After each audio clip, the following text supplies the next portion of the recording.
The anti-abortion forces took to the streets of the nation's capital this week.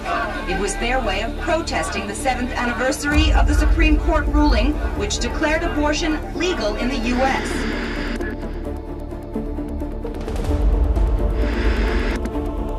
I was a senior in high school when Roe versus Wade was decided.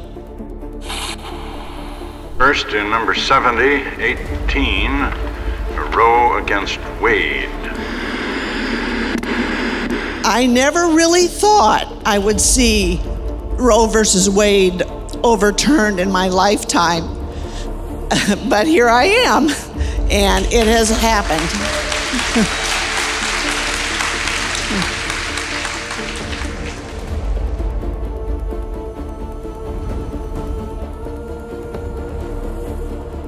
When I came into the legislature in 2012, Iowa's laws were that you could have an abortion up to the day of birth.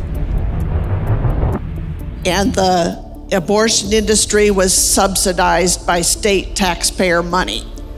That's where we were at when I came in 2012. And I was bound and determined that that was gonna change.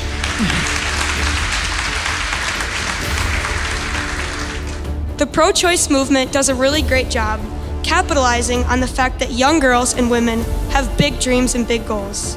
They use fear to capitalize on the young, the impressionable, and the vulnerable, and they try to convince us that women need abortion. But as we all know, this is the opposite of the truth.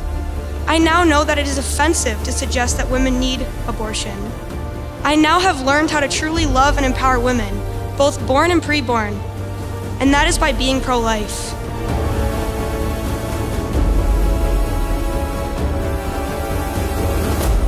I believe that women can have their children and achieve their goals because life is truly a gift from God.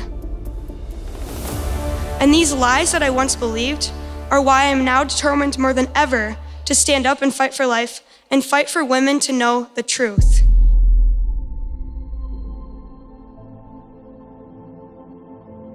I am so thankful to have the chance to serve as your Attorney General. We're at a moment in our nation's history, in our state's history, where we have the opportunity to help innocent unborn life and also to help mothers as well. Women deserve a lot better than that, and here in Iowa, we're committed to that, and we have a legislature and governor that have been working to build that culture of life so that every woman can be protected, every unborn child can be protected. Everybody deserves that right to be born.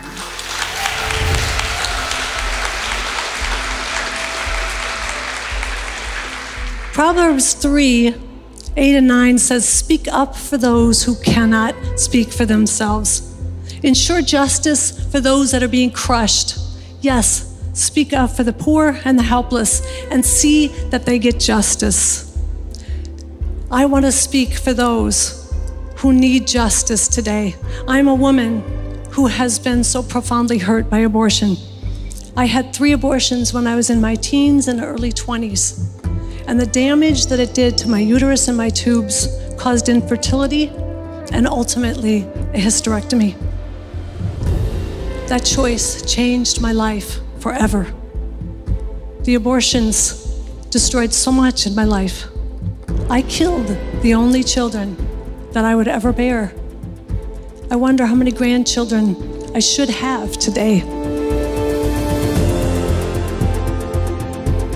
This is the greatest human rights issue of our time, and we must demand equal protection under the law for all people, including our preborn brothers and sisters.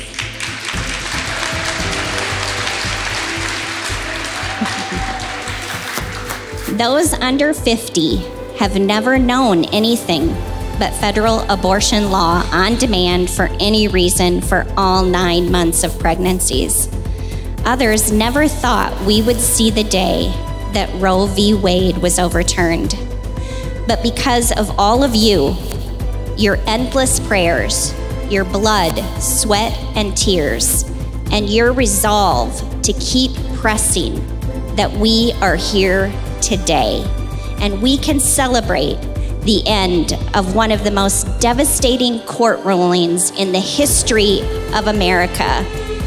Being pro-life is pro-woman, and as such, we will also continue to advocate for services, health care, and resources for women and families experiencing unplanned pregnancies. We'll continue to push for efforts like our Mom's Bill and continued funding for that. Women do not need abortion, and the answer to our social problems is not murder. We love them both, and in doing so, we will create a culture of life.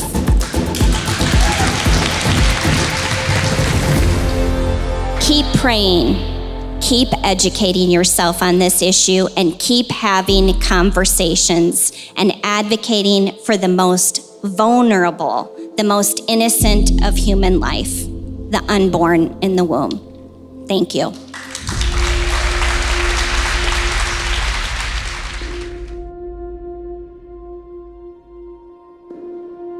Now in America, aborting babies is a $1 billion industry. And $1 billion gets you a lot of influence. Not to mention a popular culture that is deeply set against all of us. Everyone here in the Capitol today, popular culture hates. The media are against us. No one should expect to receive the approval of the world for fighting for the sanctity of the life. The fight ahead will be very hard. There will be more setbacks, but this fight is worthy. I am grateful that we have a pro-life governor and pro-life majorities in the House and Senate.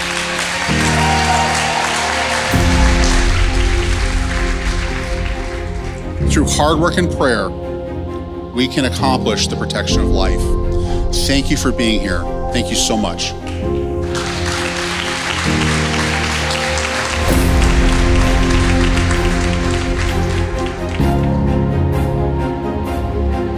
But I am so grateful to God I was loved. My mother was 11 years old when I was conceived. I am the byproduct of a rape.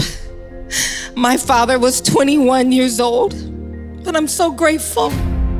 I have never glorified how I was conceived.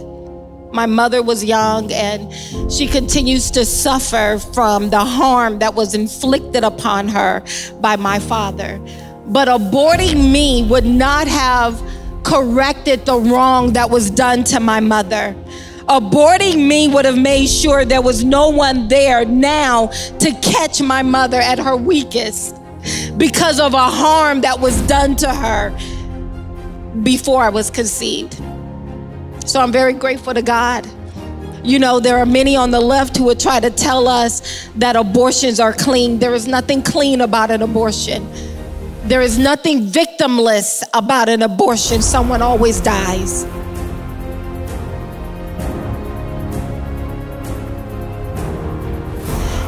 Let me encourage you to speak truth.